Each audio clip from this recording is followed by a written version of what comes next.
महाभारत के युद्ध में एक ऐसा योद्धा थे जिसे देखकर भीष्म पितामह ने अपने हथियार नीचे रख दिए। सोचिए, जिस भीष्म को युद्ध भूमि में हराना लगभग असंभव माना जाता था, वो एक योद्धा के सामने लड़ने से क्यों पीछे हट गए? क्या भीष्म शिखंडी से डरते थे? क्या इसके पीछे थी एक बहुत पुरानी कहानी, एक अधूरा बदला और अंबा का पुनर्जन्म? लेकिन सबसे बड़ा सवाल है, आखिर शिखंडी कौन था और उसकी वजह से भीष्म की मृत्यु कैसे संभव हुई? आज की कहानी आपको महाभारत के उस रहस्य तक ले जाएगी जिसने कुरुक्षेत्र के युद्ध का पूरा परिणाम बदल दिया। को शुरू करने से पहले सबसे पहले तो नमस्कार दोस्तों, राधे राधे, जय श्री कृष्ण। मैं रेणु मंडल स्वागत करती हूँ आप सभी का मेरे यूट्यूब चैनल पर। तो आज भी बहुत ही सरल भाषा में आप लोग को बताने जा रही हूँ कि शिखंडी आखिर कौन था और भीष्म पितामह शिखंडी के सामने हथियार क्यों नहीं उठाए। तो आज मैं आप लोग को इसके बारे में बहुत ही सरल भाषा में बताएंगे, तो आप लोग मेरे साथ बने रहिए और इस वीडियो को पूरा देखिए। तो चलिए बिना देरी किए हम वीडियो को स्टार्ट करते हैं। तो आप लोग मेरे साथ बने रहिए और वीडियो को पूरा देखिए। और हाँ दोस्तों, अगर वीडियो पसंद आई तो एक शेयर और एक लाइक जरूर कीजिएगा।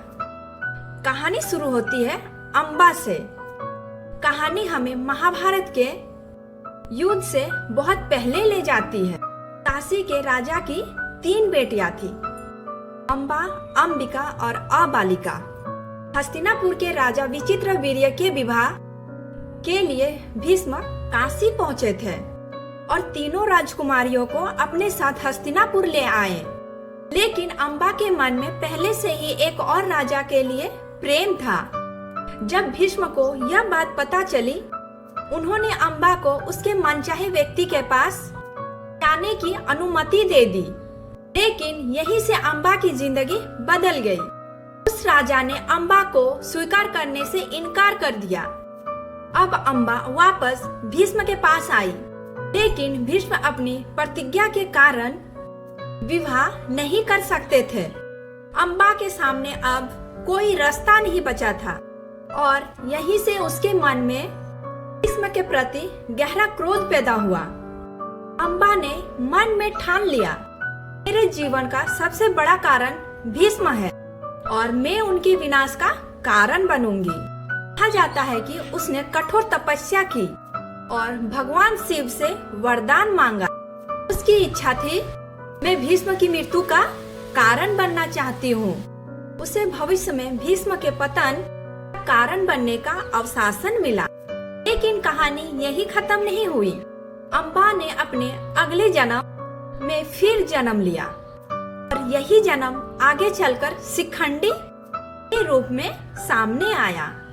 पंचाल नरेश द्रौपद के घर एक संतान का जन्म हुआ। उसका नाम रखा गया शिखंडी। लेकिन उसके जन्म के पीछे एक रहस्य था। कथा के अनुसार वही अंबा नए जन्म में आई थी। समय बीतता गया और शिखंडी बड़ी हुई, लेकिन उसके जीवन में एक ऐसी घटना हुई जिसने उसकी पहचान को बदल दिया। महाभारत की परंपराओं में शिखंडी के जीवन को लेकर अलग अलग विवरण मिलते हैं, लेकिन मुख्य कथा में शिखंडी आगे चलकर युद्ध भूमि में एक योद्धा के रूप में सामने आया। और सबसे महत्वपूर्ण बात, भीष्म उसे अंबा के रूप से पहचानते थे।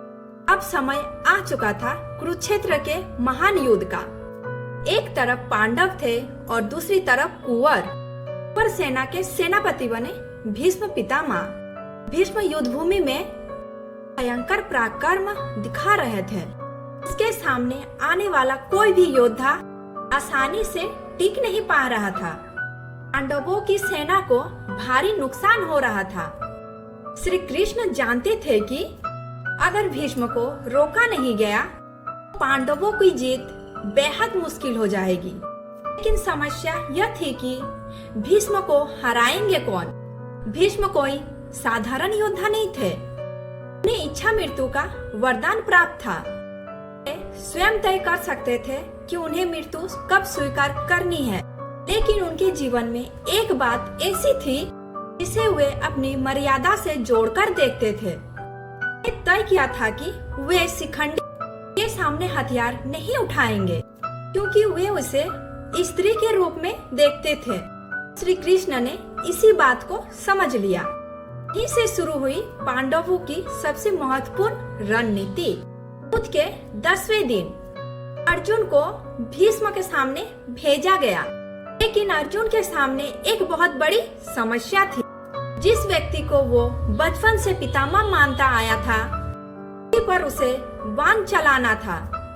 तभी रणनीति बनाई गई। शिखंडी को अर्जुन के आगे रखा जाए कि भीष्म शिखंडी पर हथियार नहीं उठाएंगे, और ठीक यही हुआ।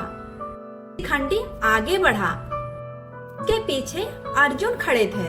भीष्म ने शिखंडी को देखा और उन्होंने अपने हथियार नीचे रख दिए। क्षेत्र की धरती पर वह दृश्य इतिहास का हिस्सा बन गया।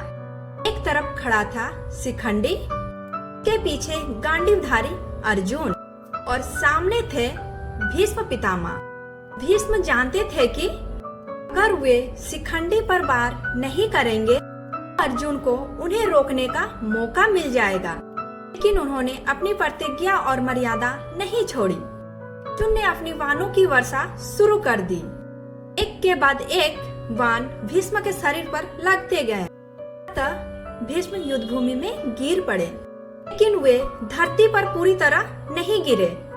का शरीर बाणों की छाया पर टिक गया। था भीष्म का सरसाया पर पहुंचना। यह सवाल बहुत महत्वपूर्ण है।